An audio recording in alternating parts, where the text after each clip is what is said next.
Fire Podcast numéro 79. Les 120 jours en Cénacle continue. Aujourd'hui, je veux vous parler de l'évangélisation et comment la pratiquer dans la puissance du Saint-Esprit.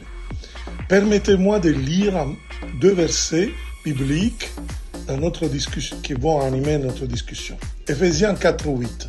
Il est monté en haut, il a pris les captifs avec lui et il a fait don de charisme aux hommes. Après verset 12. Pour accomplir un service, un ministère, il a donné des charismes pour l'édification du corps de l'Église.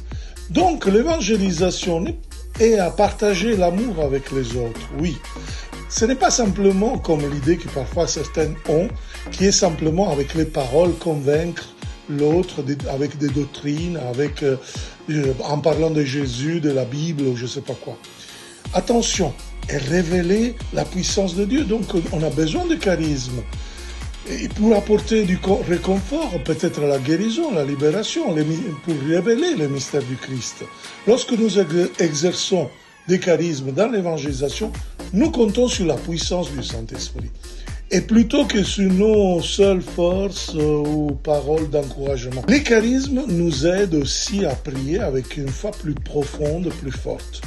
Lorsque nous entendons ce que le Saint-Esprit a à dire à une situation, à une personne, voilà, le charisme du discernement par exemple, a une efficacité encore plus forte que simplement donner un conseil.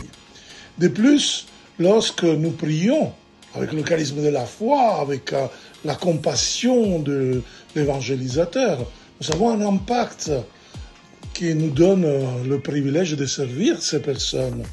Donc, prions afin d'être comblés, de recevoir, d'aspirer, exercer les charismes. Nous demandons cette force du Saint-Esprit, justement, dans l'évangélisation. Nous demandons à Dieu d'être présent dans notre vie missionnaire de tous les jours pour répandre son amour de manière plus profonde, pas un discours intellectuel. Voilà. Et si vous ne l'avez pas fait, il y a encore des places au pèlerinage charismatique à Lourdes du 28 avril au 2 mai. Sinon, si vous voulez, il y aura aussi à Pentecôte, 27-29 mai, les Fire Days pour prier, pour réveiller la France. France, lève-toi. Tous ces infos et ces événements, vous les trouvez en emmaüs-com.center.